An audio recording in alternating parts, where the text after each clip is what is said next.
Hindi nagtagal umalis na ang broken-hearted na lalaki habang ang ating bida naman ay iniisip na walang magagawa ang lalaki dahil sa mundong ito ay tanging pera ang nangingibabaw sa karamihan ng mga tao.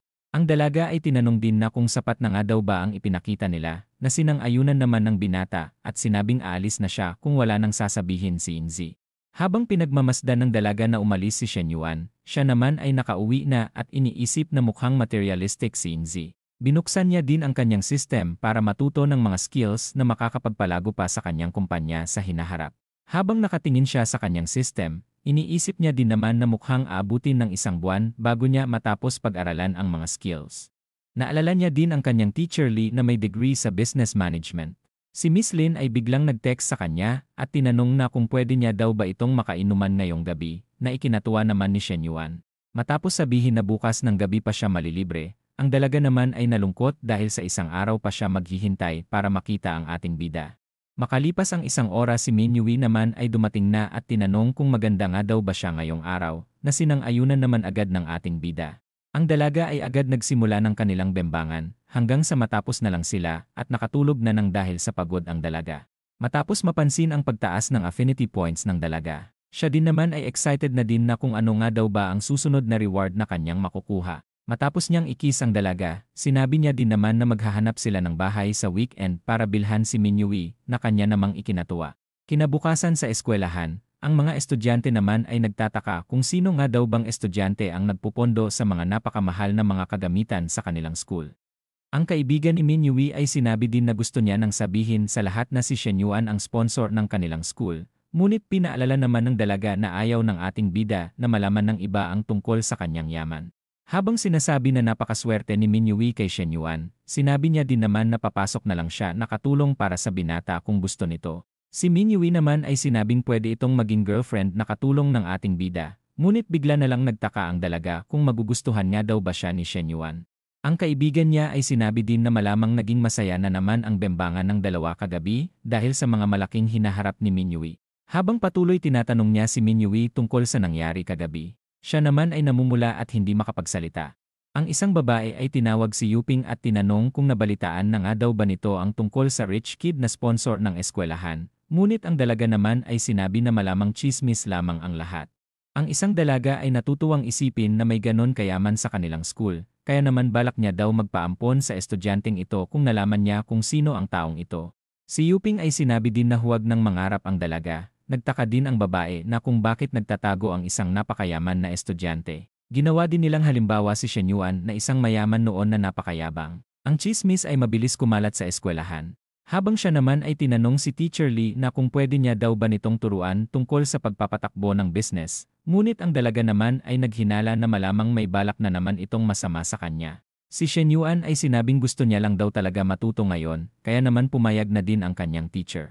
Ang dalaga ay sinabi na mangako ang ating bida na wala itong gagawin sa kanya bago ito pumasok, kaya naman nangako agad ang binata na wala siyang gagawing masama sa kanya. Siniguro niya din na kung seryoso nga daw ba ang binata na kanya namang sinang-ayunan. Ang dalaga ay nagbigay ng kanyang libro noong college para mapag-aralan ng binata, habang sinasabi na kung paano ito pag-aaralan ni Shen Yuan, siya naman ay nagpasalamat na din sa dalaga. Matapos ang buong 1 oras na pag-aaral, ang dalaga naman ay nagtaka na kung bakit nagsimulang tumitig si Shen Yuan sa kanya, kaya naman sinabi nito na mukhang mas magandang pag-aralan si Teacher Lee kesa sa hawak niyang libro. Siya ay biglang namula at pinaalala ang pinangako nito sa kanya kanina. Ang binata ay sinabing gusto niyang mag-aral ng mabuti, ngunit gusto niya din daw dumiskarte sa dalaga. Siya ay biglang tumayo at sinabing tigilan na siya ni Shen Yuan. Ngunit ang ating bida naman ay bigla siyang niyakap at sinabing seryoso siya sa kanya. Si Teacher Lee ay sinabi din na nasa bahay nila sa ngayon ang kanyang kapatid, kaya naman bawal silang gumawa ng kababalaghan. Dahil sa paungulit ng ating bida, sila naman ay bigla na lang naghalikan. Iniisip niya din na wala daw talagang isang salita ang mga lalaki at hindi din sila makapagpigil sa kanilang kamanyakan. Siya ay muling pinigilan ang binata at sinabing hindi tama ang balak nitong gawin sa kanya. Matapos magising ni Liming, siya naman ay biglang lumabas sa kanyang kwarto, na kanya namang ikinagulat dahil sa nakita niya ang dalawa na nagsisimula ng magbembangan. Matapos niyang bumalik sa kanyang kwarto, si Teacher Lee naman ay sinisi si Shen Yuan dahil sa nakita ng kanyang kapatid ang kanilang balak gawin. Ang binata ay sinabing ayos lang ang nangyari dahil magiging girlfriend niya din naman daw ito sa hinaharap, Ngunit si Teacher Lee naman ay patuloy sinabi na mali ang kanilang ginawa. Tinanong niya din na kung paano na niya daw ba ipapaliwanag ang nakita ng kanyang kapatid. Ang binata ay tinanong na kung gusto nga daw ba siya ng dalaga. Ngunit siya naman ay iniisip na estudyante niya si Shen Yuan at mali ang kanilang ginagawa. Matapos mapansin na tumaas ang affinity points ng dalaga, sinabi niya din naman na hindi siya susuko kay Teacher Lee. Habang walang masabi ang dalaga, siya naman ay sinabing aalis na siya at sa susunod na lang sila magkita. Si Teacher Lee ay sinabing lumabas na si Liming sa kwarto nito. Tinanong niya din na kung tapos na nga daw ba silang magbembangan, na sinang-ayunan naman ng kanyang ate. Tinanong niya din na kung magjowa na nga daw ba sila ni Shen Yuan, at kung tatawagin niya na din daw ba itong brother-in-law, ngunit sinabi niya naman na hindi pa sila magjowa. Nagtaka din sila na kung bakit sila gumagawa ng kababalaghan kung hindi pa sila magkarelasyon. Dahil sa walang masabi ang dalaga, si Liming naman ay iniisip na halatang gustong-gusto ng kanyang kapatid ang ating bida. Ilang sandali pa sumapit na ang gabi, si Miss Lin ay humingi din ng pasensya sa binata dahil sa ngayon ay kailangan niya lang daw sana ng kausap. Siya ay agad napansin na mukhang malungkot ang babae, kaya naman tinanong niya kung ayos nga lang daw ba siya. Ayon sa kanya, lagi na daw late umuwi ng bahay ang kanyang asawa. Nalaman niya din na lagi itong nambababae. Dahil sa panloloko ng kanyang asawa, iniisip niya din naman na hindi naman daw siguro masama kung makikipag-inuman siya sa ibang lalaki. Ang sexy na nanay ay tinanong na kung girlfriend niya daw ba nito si Chena, na sinang-ayunan naman ng ating bida. Tinanong niya din na kung alam nga daw ba nito na nag-iinuman sila ngayon, kaya naman sinabi ni Shen Yuan na hindi. Wala din daw pakialam si Chena kahit malaman pa nito ang ginagawa niya ngayon. Dahil sa sinabi ng binata siya naman ay iniisip na ayos lang siguro kung makikisali siya sa kanilang relasyon. Bigla niya ding tinanong na kung pwede nga daw ba siyang yakapin ng ating bida, kaya naman siya ay tinawag din ang hot mama na tumabi sa kanya. Matapos niyang tumayo at umupo sa binata, tinanong din naman ni Shen Yuan na kung alam nga daw ba ng kanyang asawa na nandito siya ngayon. Si Miss Lin ay bigla na lang hinalikan ng ating bida, kaya naman medyo nakonsensya daw siya dahil nasa coffee shop daw sila ni Chena.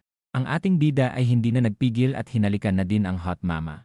Habang tinatanggal ni Shen Yuan ang padlock sa panty ni Miss Lin, ito naman ay pinipigilan ang binata na bembangin siya. Ngunit ang binata naman ay sinabing nasa kalagitnaan na sila ng kasiyahan. Habang sinasabi na magsasaya silang dalawa ngayong gabi, sila naman ay nagpatuloy na sa kanilang ginagawang kababalaghan. Dahil sa sarap ng kanyang pakiramdam, iniisip niya din naman na ito daw pala ang pakiramdam na makarating sa langit. Makalipas ang kalahating oras na bembangan, si Shen Yuan naman ay tinawag ang hot mama para linisin ang kanyang hotdog. Habang ito ay kinakain ni Miss Lin, si Shen Yuan naman ay sinasabing expert na ang babae sa ganitong exercise. Matapos niyang lunukin ang Nestle cream ng ating bida, siya naman ay nagkaroon na naman ng mga reward dahil sa pagkakaroon niya ng 5 babae. Matapos niyang alamin kung ano nga daw ba ang kanyang nakuhang reward, siya naman ay nanlaki ang mata at nagustuhan ang mga nakuha niyang reward.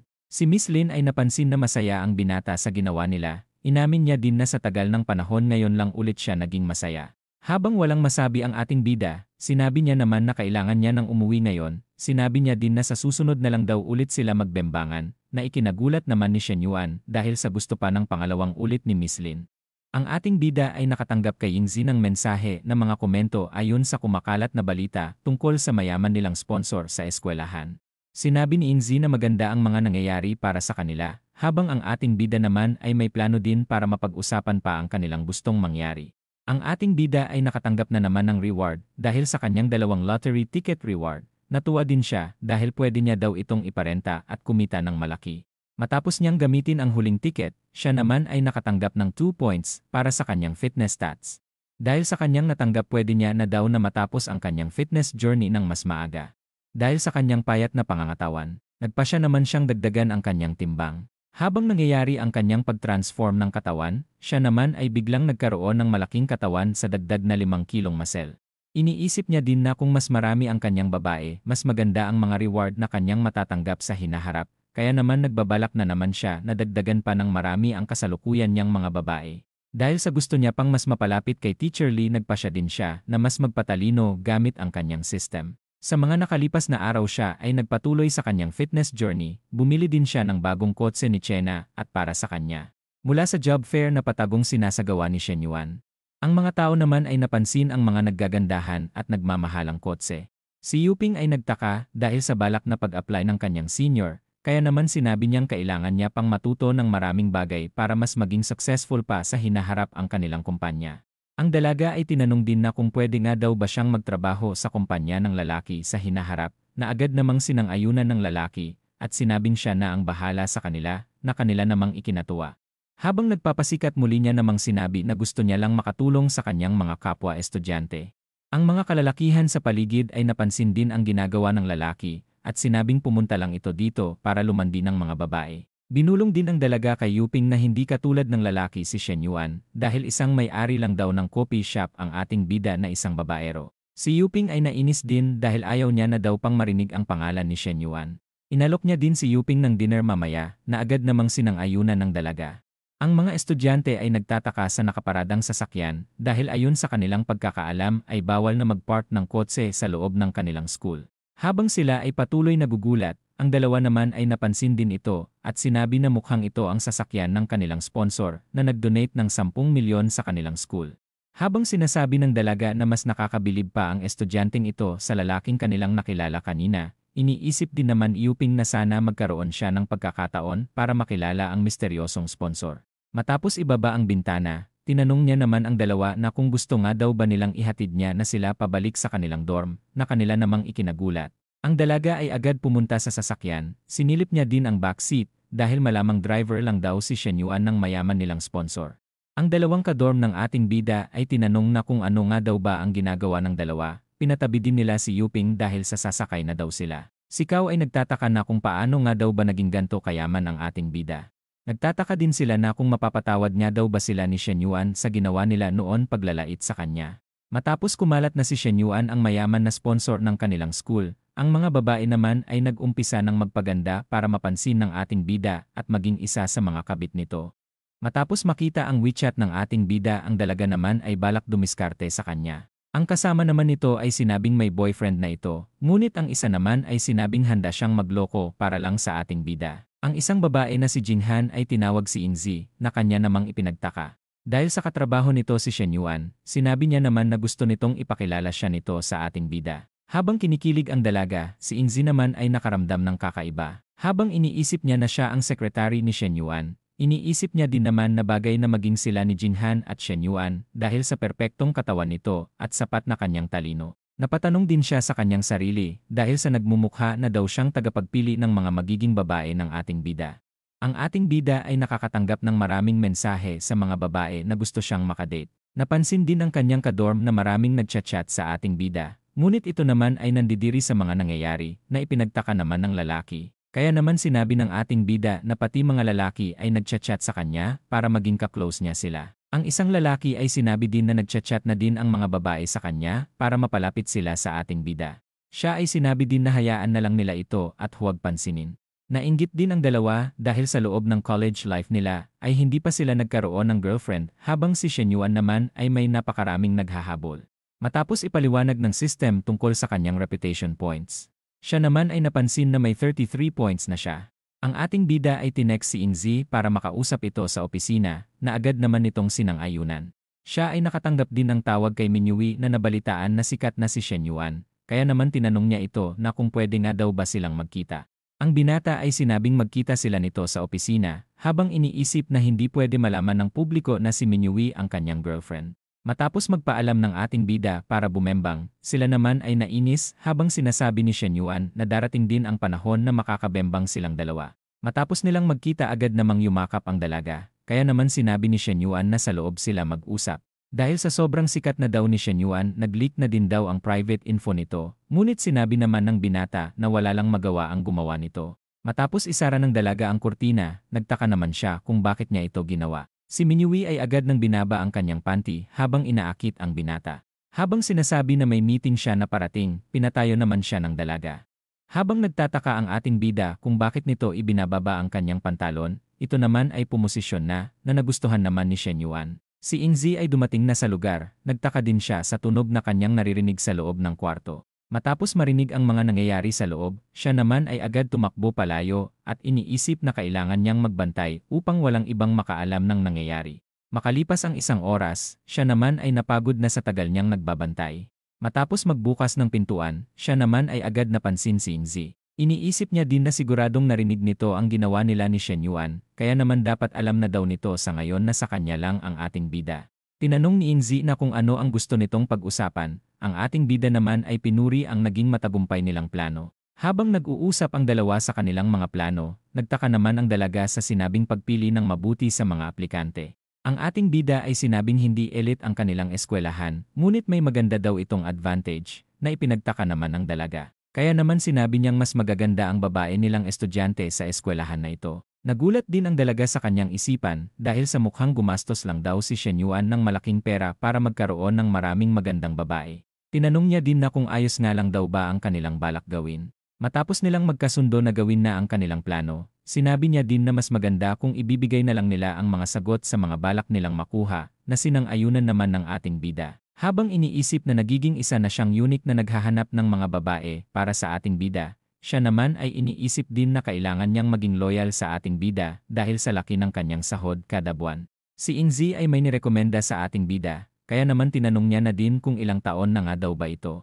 Habang nilalarawan ni Inzi ang gusto niyang ipakilalang aplikante sa ating bida, muli niya namang sinabi na edad ang gusto niyang malaman. Matapos niyang mag-sorry sa binata, sinabi niya naman na 19 na ang dalaga na kilala din sa kanilang school bilang Little Miss Dragon. Habang pinagmamasdan ang magandang dalagang may malaking hinaharap, iniisip din naman ni Shen Yuan na kung magaling nga daw ba itong sumakay sa kanyang malaking dragon. Si Miss Lin ay tinanong kung may oras nga daw ba ang ating bida para uminom. Nagulat din ang binata dahil sa kagabi lang daw sila nagbembangan ng hot mama. Napangiti din siya at iniisip na malamang hindi lang inuman ang gusto ng hot mama na ito. Matapos pumayag ng ating bida, siya naman ay namula at kinilig sa naging reply ng binata. Iniisip niya din na mukhang na-in-love na siya kay Shen Yuan dahil sa laki ng alaga nitong dragon. Natulog na din siya para magpalipas ng oras. Ang ating bida ay nakakita ng napakaraming love letters, kaya naman siya ay nagsimula ng madismaya sa kasikatan na kanyang nararanasan. Mula sa likod ni Shen Yuan ay may dumating na mga baby girl at inalok nila siya para samahan mag-shopping. Siya ay sinabing may susunduin pa siya mamaya at hindi na sila kasya. Ngunit ang dalaga naman ay gusto pa din na makuha ang WeChat ng ating bida. Sinabi ng binata na puno na ang kanyang WeChat at hindi na maka-add ng iba, kaya naman wala nang nasabi ang dalawang babae. Mula sa isang sulok na iinggit ang tatlong lalaki dahil sa kakaiba daw talaga nagagawa ng pera. Habang nalulungkot ang isang lalaki, ang isa naman ay nainggit at sinabi na kahit kotse lang sana ni Shen Yuan ang mapasa kanya. Nagulat din si Semi Kalbo dahil ang kasama niya ay gusto na din makaklose ang ating bida, namula din siya at napagtanto na hindi masamang idea ang sinabi ng kanyang kaibigan. Makalipas ang ilang oras ang dalawa ay nagkita na naman. Tinanong din ni Miss Lin na kung pwede nga daw ba siya magtanong na sinang-ayunan naman ni Shen Yuan. Tinanong niya kung naniniwala nga daw ba sa tunay na pag-ibig ang ating bida, pwede din daw itong tumanggi basta sabihin nito ang kanyang tunay na nararamdaman. Ang ating bida ay iniisip na naniniwala siya noong nasa high school pa siya, ngunit matapos ang nauna niyang relasyon, hindi niya daw ito naramdaman sa mga sumunod niya pang mga naging girlfriend. Si Miss Lin ay walang masabi sa naging sagot ng ating bida. Siya ay tumawag din sa kumpanya ng nag-aayos ng aircon, at sinabing ayusin nila bukas ang kanyang aircon. Matapos malaman na nasira ang AC nila Miss Lin, sinabi niya din naman na ilang araw na itong nasira at hindi na naaayos. Si Shen Yuan ay sinabing hindi na nito kailangan magtawag ng iba dahil marunong daw siyang mag-ayos ng maraming bagay, kaya naman tinanong ni Miss Lin na kung kaya nga daw ba talaga nito mag-ayos ng aircon. Matapos tawagin ang kanyang system sa kanyang isipan, pinag-aralan niya din naman ang skill para sa pagiging repairman. Matapos pindutin ang redeem, siya naman ay nakaramdam ng kakaiba at iniisip na malamang dumating na agad ang kanyang skills. Tinanong ng binata kung nasa bahay nga daw ba nila ang kanyang asawa, ngunit sinabi naman ni Miss Lin na wala. Habang nag-aayos ng aircon ang ating bida, iniisip niya naman na hindi daw uwi ngayong gabi ang kanyang asawa, habang ang kanyang mga anak naman daw ay nasa kanilang lolo at lola. Si Shen Yuan ay sinabing kailangan lang linisan ng kanilang aircon, kaya naman hindi daw ito matatagalan ayusin. Dahil sa silang dalawa lang ang nasa bahay, iniisip niya naman na kung nandito nga lang daw ba ang ating bida para ayusin ang aircon nila. Para mawala ang hindi maganda niyang pakiramdam, siya naman ay nagpaalam na maliligo na muna siya. Matapos maligo ni Miss Lin, ang ating bida naman ay tapos na din na ayusin ang aircon. Naikinamangha naman ng hot mama at sinabing hindi niya alam kung paano niya pasasalamatan ang binata. Niyaya niya din si Miss Lin para mapasalamatan daw siya nito ng tama. Habang iniisip na baka biglang umuwi ang kanyang asawa, siya naman ay tumanggi sa balak gawin ni Shen Yuan. Ang ating bida ay nagpatuloy sa kanyang binabalak at sinabi na kung may nasira sa bahay nito ay siya ulit ang mag-aayos, kasabay nito ayusin niya din daw ang nararamdaman nitong kalungkutan. Habang siya ay binebembang na ng ating bida, siya ay napakapit na lang ng mahigpit sa kumot. Iniisip niya din na ito daw pala ang pakiramdam na makasama ang ating bida sa kama. Matapos niyang yumakap sa ating bida, iniisip niya naman na walang kwenta ang pakikisama niya sa kanyang asawa kumpara sa ating bida. Habang naiinis si Shanyong na lumalabas sa elevator, siya naman ay naglalakad na pauwi sa kanila. Matapos marinig na nagbubukas ang pintuan, si Miss Lin naman ay biglang kinabahan. Napatayo din sila kaagad at iniisip na hindi niya akalain na uuwi ngayon si Shanyong. Siya ay pinatahimik ang ating bida, at iniisip na delikado siya dahil kung nahuli siyang nagloko wala siyang makukuhang kahit na ano kapag nagkahiwalay sila ng kanyang asawa. Si Shenyuan ay tumayo at sinabing ilalak niya ang pintuan. Nagtaka din si Miss Lin dahil sa napakakalmado pa din ng binata sa ganitong sitwasyon. Si Shanyong ay narinig na gumagana ang kanilang aircon, kaya naman nainis siya dahil sa pagiging magastos ng kanyang asawa sa kuryente. Dahil sa walang tubig ang kanilang water dispenser, muli siyang nainis sa kanyang asawa. Nagtaka din siya na kung bakit nga daw ba nakalak ang pintuan ng kwarto. Habang sila ay nagpapatuloy sa kanilang bembangan, siya naman ay nagpipigil ng kanyang ingay. Muli siyang nainis dahil sa mukhang galit na naman daw sa kanya ang kanyang asawa. Habang sila ay tahimik na nagsasaya, ang kupal naman ay sinabing bebembang na lang ulit siya ng ibang babae bukas ng gabi sa bar. Matapos niyang matulog sa isang kwarto, si Miss Lin naman ay sinabing huwag silang maingay dahil nasa kabilang pader lamang daw ang kanyang asawa. Ang ating bida ay sinabing mag-relax lamang ang hot mama dahil sa ngayon naririnig niya na daw ang malakas na hilik ni Shanyong. Habang nagpapatuloy ang dalawa sa kanilang ginagawa, siya naman ay iniisip na napakasaya ng sitwasyon niya ngayon dahil sa thrill na kanyang nararamdaman. Kinabukasan, ang lalaki ay tuluyan ng nagising na masakit ang ulo. Nagulat din siya na makita ang kanyang asawa na magluto dahil sa ngayon lang daw ulit ito nagluto ng agahan. Iniisip niya din na maganda na din ang sitwasyon na ito para maka-score siya muli sa kanyang asawa. Matapos sabihin na nakalak ang pintuan kagabi, tinanong niya din naman na kung nakatulog nga daw ba ito kagabi ng maayos na kanya namang sinang-ayunan. Muli siyang nagulat dahil sa mukhang nadiligan daw ng iba ang kanyang asawa. Matapos niyang pumasok sa kwarto, agad naman siyang naghanap ng mga ebidensya na kung nagloko nga daw ba ang kanyang asawa. Tumingin din siya sa basurahan at inaasahan na makakakita ng protection sa hotdog. Habang iniisip na mukhang nag-iisip lang siya ng walang kwenta, inalok niya na din naman siya na kumain na ito. Si Shanyong ay sinabi na parang may naririnig siya sa kabilang pader kagabi, ngunit sinabi naman ni Miss Lin na malamang nag-iisip lang ito ng kung ano-ano dahil mahimbing naman daw siyang nakatulog kagabi. Napansin niya din na ayos na ang kanilang aircon, kaya naman sinabi niyang nagtawag na siya ng nag-ayos nito. Masaya din siya habang iniisip ang nangyari sa kanila ng ating bida kagabi. Mula sa ibang lugar ang kaibigan ni Wanting na si Ying ay nabalitaan daw na 2 araw nang hindi natutulog ang dalaga. Siya ay sinabi din naman na ito ay dahil sa kakaisip sa ating bida na sobrang yaman na. Tinanong niya din na kung sino ang tinutukoy nito, kaya naman sinabi niyang si Shenyuan ang kanyang tinutukoy. Nagtaka din si Ying na kung paano ito yumaman dahil sa kanyang pagkakaalala ay mahirap na ito. Si Wanting naman ay sinabi din ang tungkol sa mga nalaman ito na ginastusan niyang mga babae. Habang nagtataka pa din si Ying, si Wanting naman ay pinakita na trainer niya ang babaeng tinutukoy niya na ginastusan ng ating bida. Nag-quit na din daw ito sa trabaho matapos magkaroon ng relasyon sa ating bida, kaya naman sinabi niyang napakamalas niya daw talaga. Dahil sa ginawa niyang pag-iwan noon sa ating bida. Iniisip niya naman na mukhang mababaliw na siya dahil hindi na siya makatulog. Ang kanyang kaibigan ay sinabing nagtatrabaho sa airlines ang dalaga at ito din daw ay napakaganda. Kaya naman hindi daw ito mahihirapan na makahanap ng mabait at milyonaryong lalaki. Napangiti din siya at sinabing ayaw niya na ng lalaking walang pera na 10 milyon. Napatayo din siya at sinabing gusto niyang balikan si Shenyuan. Sinabi niya din na walang puso ang ating bida dahil sa tinanggal na daw nito lahat ang kontak nila sa isa't isa.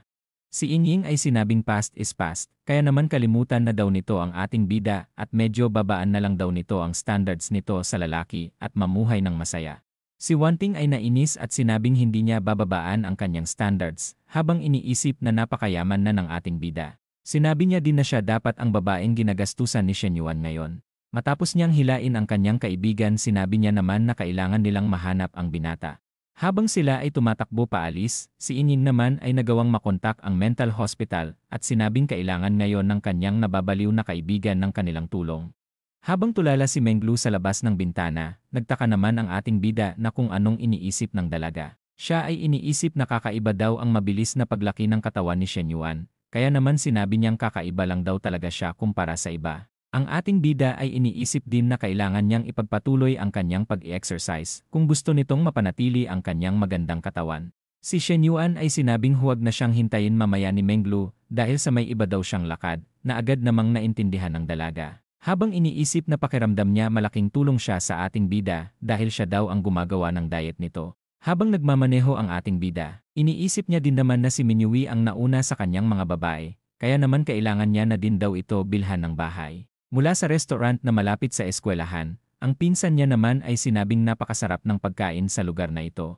Sinabi din naman ni Minyui na minsan lang sila kumain ng kanyang mga kaibigan dito. Ang pinsan niyang si Zhang Zhen ay tinanong kung kamusta na ang international trade na major subject nito. Sinabi niya din na mukhang kailangan na ni Minyui ng internship. Ang dalaga naman ay sinabing hindi niya pa napagpaplanuhan na magtrabaho sa ngayon, ngunit ang pinsan niya naman ay sinabing kailangan nitong pag-isipan ang kanyang mga desisyon sa buhay. Na naintindihan naman ng dalaga. Si Sungwan ay tinanong na kung may boyfriend na nga daw ba ang dalaga. Sinabi niya din na mahihirapan na ito maghanap ng boyfriend pagtapos niya ng college. Ang kanyang pinsan ay pinagmalaki ang kanyang kakilala na nagtatrabaho sa isang magandang kumpanya, kaya naman nirekomenda niya ito kung gusto nga daw ba ni Minyui ng boyfriend. Siya naman ay sinabing may boyfriend na siya, na ikinagulat namang marinig ni Sungwan, kaya naman sinabi niya na kalahating buwan pa lang silang magkarelasyon ng kanyang boyfriend ngayon.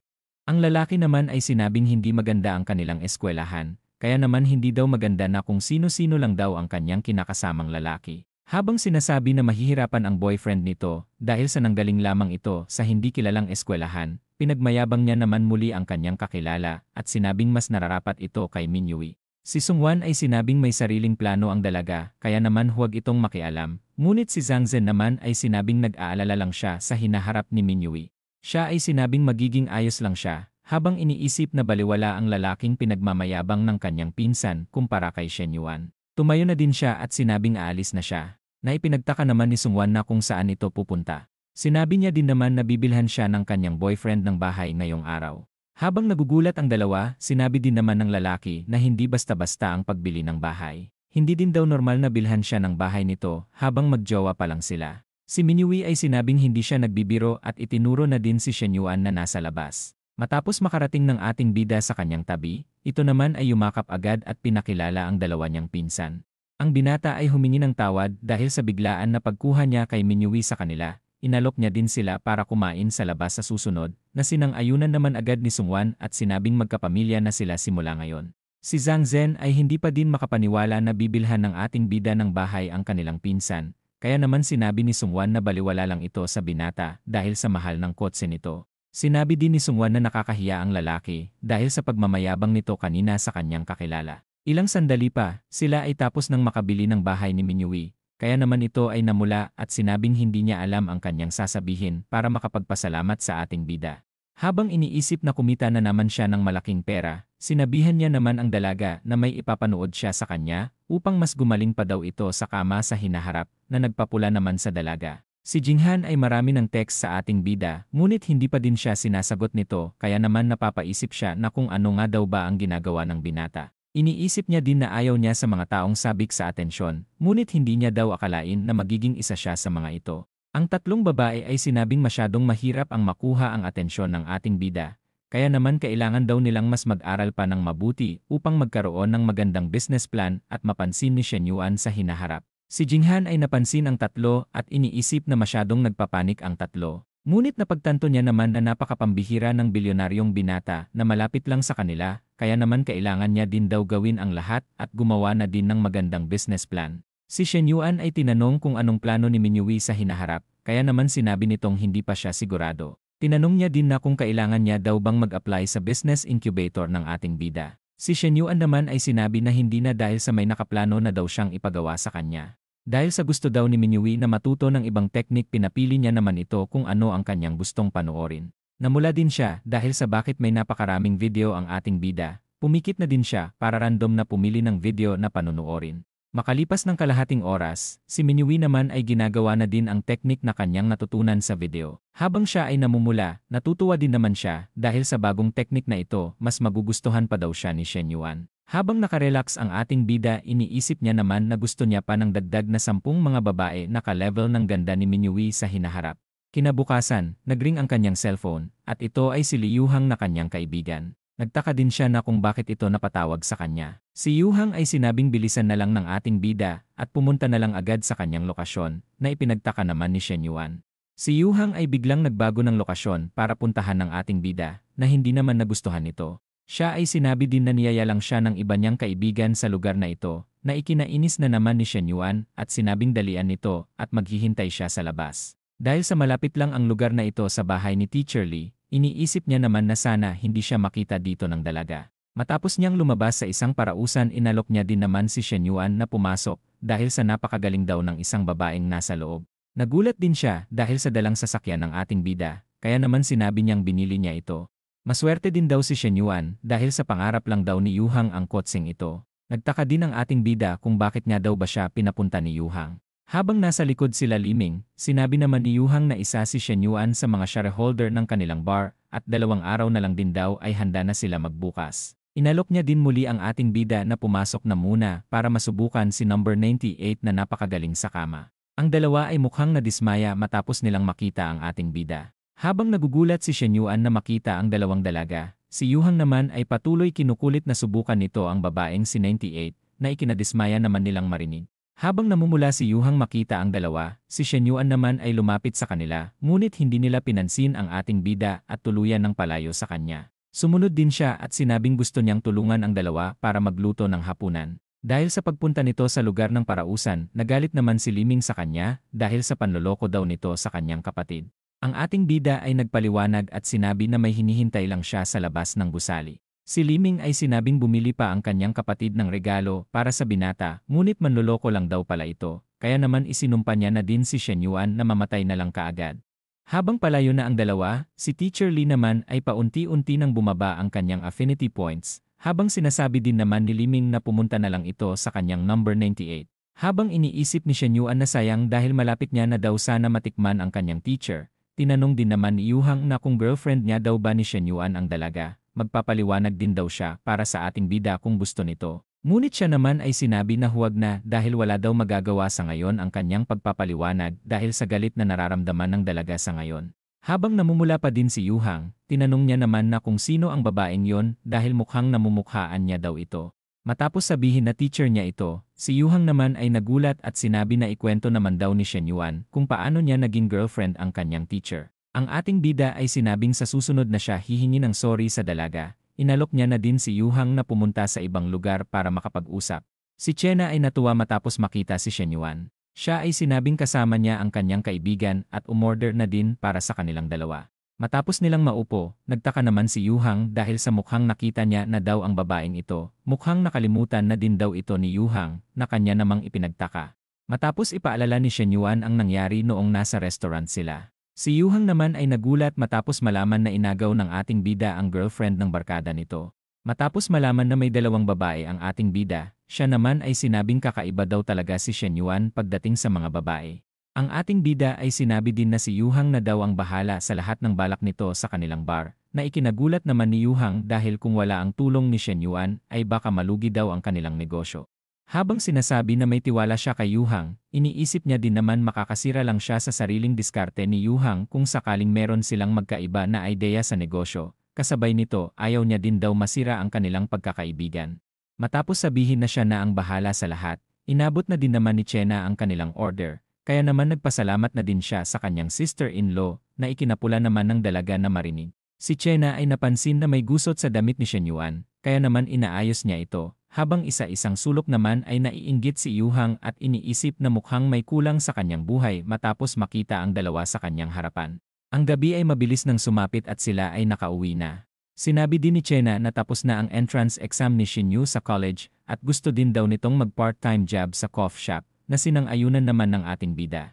Dahil sa maghapon na trabaho sinabi naman ni Chena na maliligo na muna siya. Si Shen Yuan ay agad namang kinontak si Teacher Lee para magpaliwanag. Habang ito ay naghihintay, ito naman ay hindi sumasagot kaya naman iniisip niya na kung ano nga daw ba ang ginagawa ng dalaga.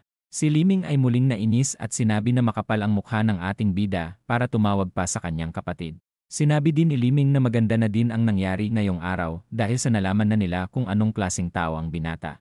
Nagtaka din si Teacher Lee na kung bakit nga daw ba pumupunta ang mga lalaki sa mga ganong lugar. Si Liming naman ay muling sinabi na siyam sa 10 lalaki talaga ang mga manyakis at hindi makapagpigil ng kanilang libog. Nagtaka din siya na kung bakit ganon ang mga lalaki, kaya naman muling sinabi ni Liming na mukhang magagaling ang mga babae sa parausan pagdating sa bembangan, kaya naman pumupunta daw ang mga lalaki sa mga ganong lugar.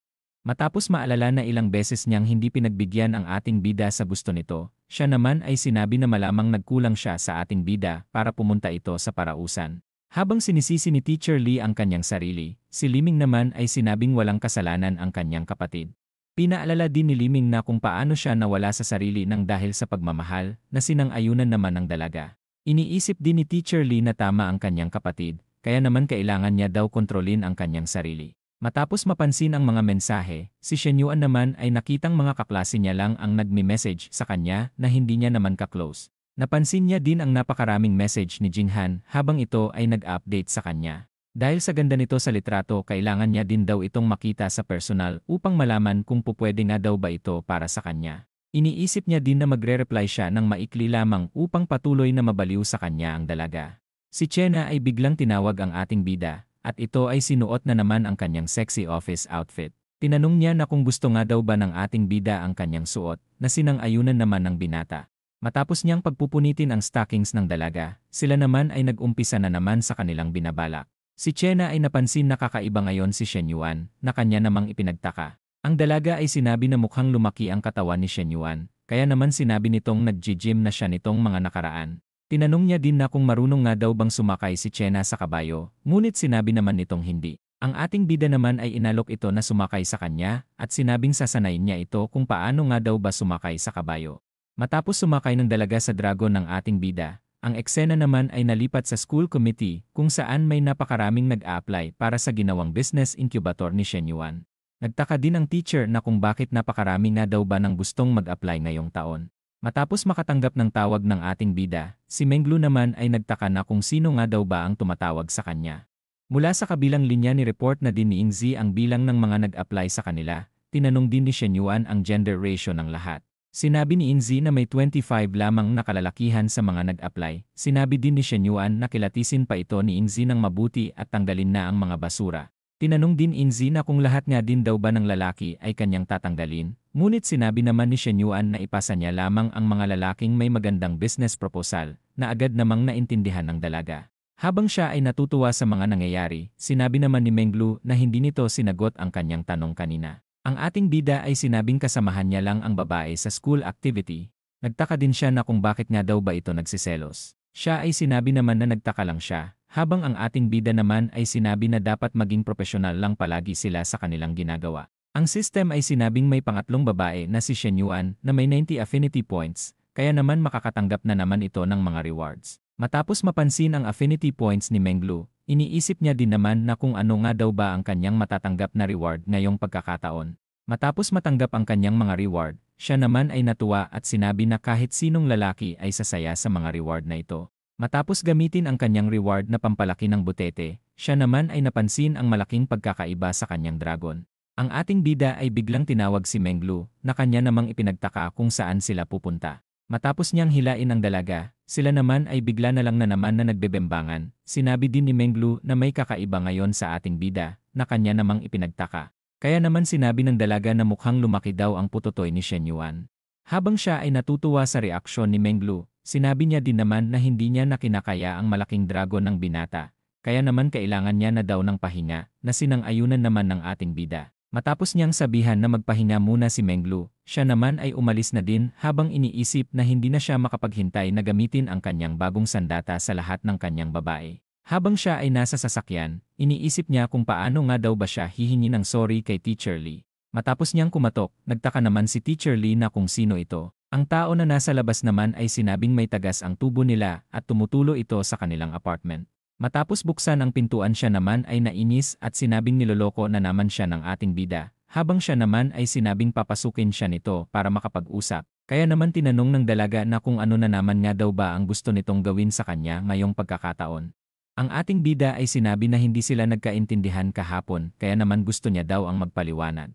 Ang dalaga naman ay nainis pa din dahil malamang may ginawa daw si Shen Yuan sa ganong klaseng lugar. Habang sinasabi na wala siyang ginagawang masama sa lugar na yon, sinabi naman ni Teacher Lee na hindi siya naniniwala sa ating bida, kaya naman umalis na lang daw ito. Si Shen Yuan ay sinabing kababata niya ang lalaki kahapon na kanyang kasama, nag-usap lang din daw sila nito tungkol sa negosyo. Nag-alala din daw ang ating bida dahil hindi nito sinasagot ang kanyang mga tawag. Nagtaka din ang dalaga na kung paano papatunayan ni Shen Yuan na totoo ang mga sinasabi nito. Ang ating bida naman ay ipinakita ang mga text ni Yuhang na biglang nagbago ng lokasyon sa bahay nila papunta sa clubhouse. Habang pinagmamasdan ng dalaga ang mga mensahe, sinabi naman ni Shen Yuan na kahit tignan pa nila ang security camera sa labas ng club kung hindi ito naniniwala sa kanya. Habang iniisip na solido ang ebidensya na dala ng ating bida, sinabi naman ni Shen Yuan na hindi siya papasok kahit kailan sa club para lamang bumembang ng ibang babae. Si Teacher Lee ay bigla na namang na-in love at muling tumaas ang kanyang affinity points. Nagsorry na din siya sa ating bida dahil hindi daw nito inaasahan ang nangyari kahapon. Matapos mapansin ang biglaang pagtaas ng affinity points ng dalaga, siya naman ay natuwa dahil sabati na ulit sila. Sinabi niya din na kung pwede nga daw ba siyang pumasok dahil sa nauuhaw na daw siya. Ang dalaga naman ay muling naalala ang diskarte ng ating bida at sinabi na mukhang may balak na naman ito sa kanya. Ang ating bida naman ay nangako na nauuhaw lamang siya, aalis lang din daw siya kaagad matapos niyang uminom ng tubig. Dahil sa kanilang naging usapan, sinabi niya naman na maghintay lamang si Shen Yuan na kanya namang ipinagtaka. Ilang sandali pa, si Teacher Lee naman ay nakakuha na din ng tubig. Dahil sa ginawa ng dalaga, ang ating bida naman ay iniisip na mukhang hindi nagagana ang kanyang parehong diskarte kay Teacher Lee. Matapos siyang pagsarhan ng pintuan, ang isang ginang naman ay sinabing kailangan ng ating bida ng mahabang pasensya para makatikim ng masarap na pagkain. Si Shen Yuan naman ay sinabi din na kung hindi niya bibilisan ang dumiskarte, ay baka kainin pa ng iba ang kanyang pagkain, na ikinapula naman ng mukha ng ginang dahil sa naging maganda daw ang naging sagot ng gwapong binata.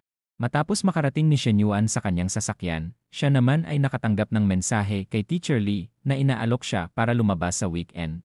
Dahil sa nangyari ngayong araw, iniisip niya din naman na sulit ang nangyari ngayong araw dahil sa nakuha niya na muli ang loob ni Teacher Lee. Ang ating bida ay nakatanggap din ng tawag mula kay Sway. Sinabi din ng dalaga sa kabilang linya na tapos na ang paglagay nila ng linya ng tubig at kuryente, kaya naman tinanong niya kung kailan ito bibisita. Ang ating bida naman ay sinabing pupunta na siya agad sa lugar, kaya naman hintayin na daw siya ng dalaga. Matapos ang isang oras na paghihintay ng dalaga, tinanong naman ng ating bida na kung matagal nga daw ba itong naghintay, ngunit sinabi naman ni Sway na hindi naman daw gaano. Napansin din ni Shen Yuan na kinakabahan ang dalaga, kaya naman sinabi niyang hindi niya naman daw ito kakainin para kabahan siya. Matapos niyang alukin si Sway sa loob, agad naman itong sinabi na sumunod ang binata. Napansin din ni Shen Yuan na naging confident agad ito matapos mapag-usapan ang trabaho ng dalaga, kaya naman natuwa din siya dahil sa pagka-profesional ng babae sa trabaho nito. Habang pinapakita ang ginawang pagbabago sa property ng ating bida, siya naman ay pinuri ang dalaga sa maganda nitong ginawa sa kanyang property. Inalok niya din ng dinner ang dalaga dahil sa ganda ng ginagawa nito, ngunit ito naman ay tumanggi at sinabing kailangan niyang umuwi mamayang gabi sa kanila, na ipinagtaka naman ni Shen Yuan. Kaya naman sinabi ni Suwei na kailangan niyang ipagluto ang kanyang nanay at kapatid. Matapos niyang bumangga dahil sa biglaang paghinto ni Shen Yuan, naramdaman ng binata na malaki ang kokomelon nito. Habang siya ay namumula, bigla namang umulan ng napakalakas, kaya naman agad niya itong inalok para pumasok na sa loob. Habang naglalakad sila papunta sa loob, sinabi naman ng dalaga na huwag tumingin sa kanya ang ating bida sa kanyang kokomelon. Ang binata naman ay sinabing hindi niya mapigilan na tumingin dahil sa sobrang attractive ni Suwei. Habang siya ay walang masabi, bigla din naman itong nahatching. Siya ay biglang niyakap ang dalaga at sinabi na makakatulong ito para matanggal ang lamig na nararamdaman ng dalaga. Dahil sa ngayon lang siya naging ganito kalapit sa isang lalaki, nakaramdam naman siya ng kakaiba. Si Shen Yuan din ang pinakamalaking kliyente nila, kaya naman hindi niya daw ito pwede basta itulak na lang palayo. Dahil sa pagtitig ng dalaga sa kanya, tinanong naman ni Shen Yuan na kung naaakit nga daw ba ito sa kanyang kagwapuhan. Habang siya ay nakatingin pa din sa ating bida, iniisip niya naman na hindi niya alam ang kanyang sasabihin dahil sa hindi naman daw siya nag-training para sa ganitong sitwasyon. Napansin ni Shen Yuan na napaka-inosente ng dalaga at hindi na alam ang gagawin nito, kaya naman nagpatuloy din siya sa kanyang diskarte matapos mapansin na mukhang nagugustuhan ng dalaga ang sitwasyon nilang dalawa. Makalipas ang kalahating oras ng yakapan, ang ulan ay nawala na. Ang ating bida ay inalok din si Suwei na ihatid na siya nito, ngunit ang dalaga naman ay sinabing bumitaw na ang binata sa kanya. Si Shen Yuan ay sinabi din na nag-aalala lamang siya dahil sa baka lamigin ang dalaga. Makalipas ang 40 minutes ang ating bida ay tuluyan na naihatid si Suwei, kaya naman nagpasalamat na din siya sa kanya. Ngunit si Shen Yuan naman ay sinabi na kung pwede nga daw ba siyang pumasok na muna kanila Suwei. Ilang sandali pa si Shen Yuan ay sumusunod na sa dalaga. Iniisip niya din na hindi daw pala mayaman ang pamilya ni Suwei para tumira lamang sa ganitong klaseng lugar. Ang dalaga ay sinabi din na magluluto siya para sa kanyang pamilya. Kaya naman humingi siya ng pasensya sa ating bida kung hindi niya ito maasikaso mamaya. Si Shen Yuan ay sinabi din naman na ayos lang ito sa kanya dahil magpapahinga lang naman daw siya sandali at aalis din daw kaagad. Ang isang ginang ay napansin na napakaganda ng kotse, habang ang lalaki naman ay sinabing nasa 3 milyon ang presyo ng kotseng ito. Inakala din nila na boyfriend ni Suwei ang kasama nito. Dahil sa mga dalang pasalubong daw ni Shen Yuan, ang isang ginang naman ay sinabi na din na makakaahon na sila Suwei sa kahirapan dahil sa boyfriend nito. Dahil sa yaman daw ng ating bida, malamang lokohin lang daw niya si Suwei. Ang lalaki ay paalis na at sinabi naman na mga tsismosa daw talaga ang dalawang ginang. Ang kapatid niyang si Suji ay masaya siyang makita, habang ang dalaga naman ay sinabing malamang gutom na ito kaya naman magluluto na daw siya. Matapos tanungin si Shen Yuan kung kapatid niya daw ba ito, pinakilala niya din naman na sila sa isa't isa. Humingi din ng pasensya ang dalaga dahil sa mahiyain daw ang kanyang kapatid. Si Suwei ay nagulat na makitang lumabas ang kanyang nanay, kaya naman sinabi nitong nag-exercise lamang daw siya ng kaunti. Tinanong niya din kung sino nga daw ba ang binata nitong kasama. Matapos ipakilala ng dalaga ang ating bida, ito naman ay nag-hello sa kanyang nanay. Ito ay tumitig din sa kanyang anak dahil sa unang beses pa lang daw itong mag-uwi ng lalaki sa kanilang bahay.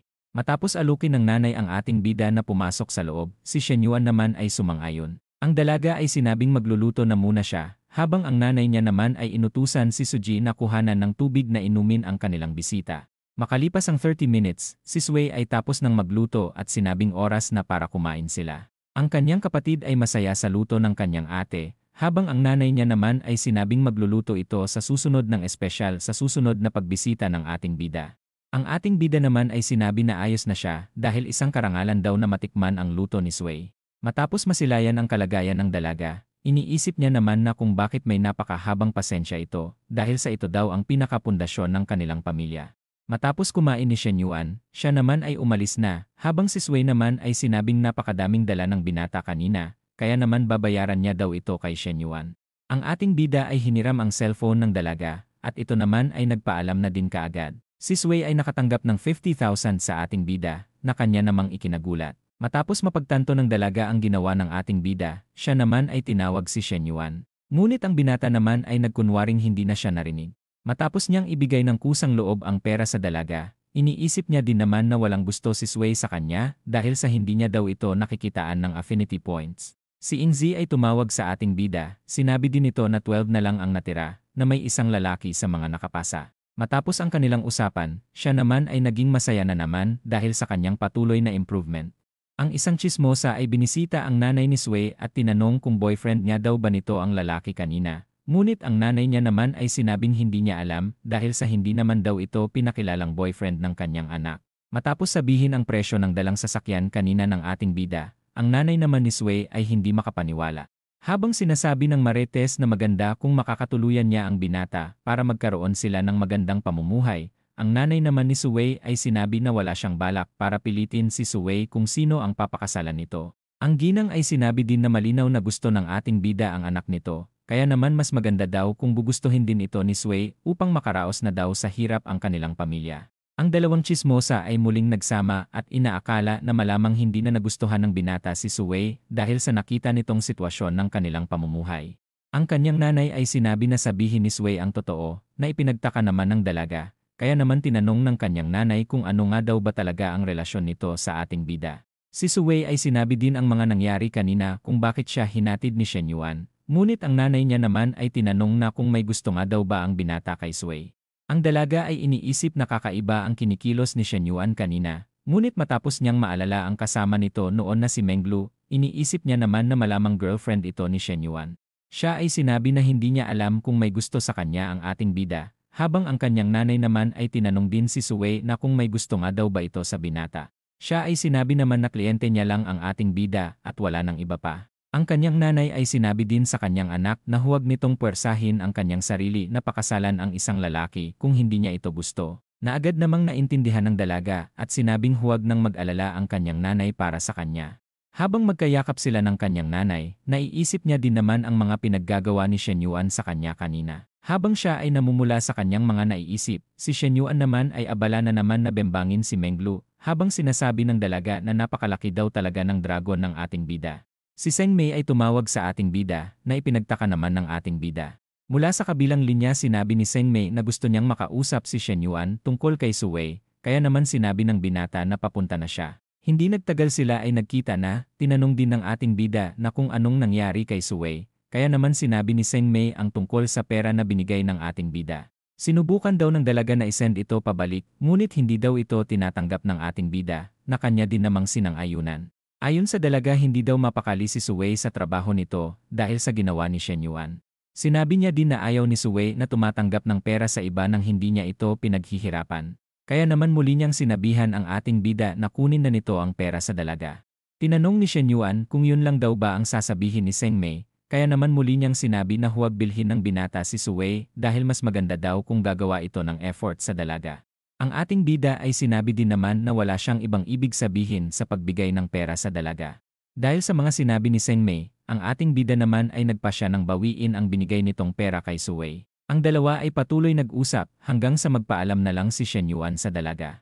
Siya ay naiinggit kay Su Wei dahil sa may gusto ang ating bida sa dalaga. Maaari din daw magbago ang takbo ng buhay ng pamilya ni Su Wei kapag naging sila ni Shen Yuan. Si Miss Lin ay muling inalok ang ating bida para uminom ng kape mamayang gabi, na sinang-ayunan naman ng ating bida at sinabing sa bahay niya na sila magkape. Mula sa kabilang linya ay sinabing baka umuwi ang kanyang asawa mamayang gabi, ngunit ang ating bida naman ay sinabing mas maganda ito kung ganon. Si Miss Lin ay wala nang nagawa at pumayag na din sa gusto ni Shen Yuan. Ilang sandali pa, si Shen Yuan ay nakarating na habang ang hot mama naman ay nagluluto pa para sa kanya. Siya ay sinabi din na nagluluto siya ng masarap na sabaw para sa ating bida, na ikinatuwa naman ni Shen Yuan. Tinanong ng binata na kung niluluto niya nga din daw ba ito sa kanyang asawa, ngunit siya naman ay sinabing pinag-aralan niya lang ito sa internet para sa ating bida. Habang niroromansa niya ang hot mama, tinanong din naman ni Shen Yuan kung anong oras uuwi ang kanyang asawa, kaya naman sinabi niya din na mga 9 PM pa. Ang binata ay patuloy binayo si Miss Lin, habang ito naman ay sinabi din na napakasarap sa pakiramdam ng ginagawa nito. Habang sila ay nagpapatuloy sa kanilang bembangan, hindi naman nagtagal ay naluto na ang sabaw, na nagustuhan naman ni Shen Yuan, kaya naman sinabi ni Miss Lin na lulutuan niya ulit ito sa susunod. Si Miss Lin ay sinabi din na nakapagpasya na siya para hiwalayan ang kanyang asawa at hanapin ang tunay na kaligayahan sa ating bida. Ang ating bida ay sinabi din naman na masaya siya para sa hot mama dahil sa naging matapang na daw ito para sundin ang kanyang gustong mangyari. Si Miss Lin naman ay nagpasalamat din sa ating bida dahil siya daw ang dahilan ng kanyang naging desisyon. Habang nilalambing niya ang hot mama, ito naman ay muling mas tumaas pa ang kanyang affinity points. Habang iniisip na malaya na siyang gastusan si Miss Lin kapag naghiwalay na sila ni Shanyong, iniisip niya din naman na mga dalawang bembangan na lang ay aabot na din sa 90 points ang affinity nito dahil sa sobrang bilis nitong tumaas sa karaniwan. Habang nasa biyahe si Shanyong, napansin niya din naman ang mamahaling sasakyan na kanyang kasabay.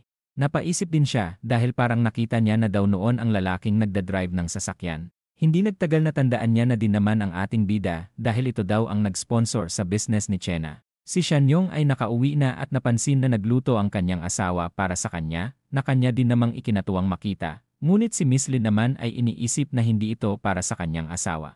Si Shanyong ay sinabi din na dapat gumagamit ng aircon ang kanyang asawa at hindi electric fan. Ngunit si Miss Lin naman ay sinabing hindi naman daw siya gaano naiinitan. Habang patuloy niyang iniisip ang bembangan nila kanina ng ating bida, si Shanyong naman ay nakangiting sinabi na maliligo na muna siya para mabigyan ng kaligayahan ang kanyang asawa mamaya. Makalipas ang ilang sandali, si Shanyong naman ay muling napansin na nakalak na naman ang pintuan. Hindi niya din maintindihan ang kanyang asawa dahil inakala niyang hindi na daw ito galit sa kanya. Dahil sa kanyang pagkainis sinabi niya din naman na pupunta na lang siya sa club bukas upang bumembang ng ibang babae. Mula sa eskwelahan nagtipon-tipon na ang mga natanggap sa sinasagawa ng ating bida, na ikinatuwa din namang makita ni Yingzi. Habang nagsasama-sama ang mga naggagandahang dalaga sa lugar, ang isang lalaki naman ay iniisip na hindi lang ito normal na business pitch dahil sa mas mukha pa daw itong harem community. Iniisip niya din na kakaiba daw talaga ang ating bida para mapagsama-sama ang mga pinakamagagandang babae sa kanilang school. Habang masayang pinagmamasdan ni Ingzi ang grupo ng naggagandahang babae, iniisip niya din naman na kung ano na nga daw ba ang susunod na gagawin ng kanyang boss na si Shen Yuan.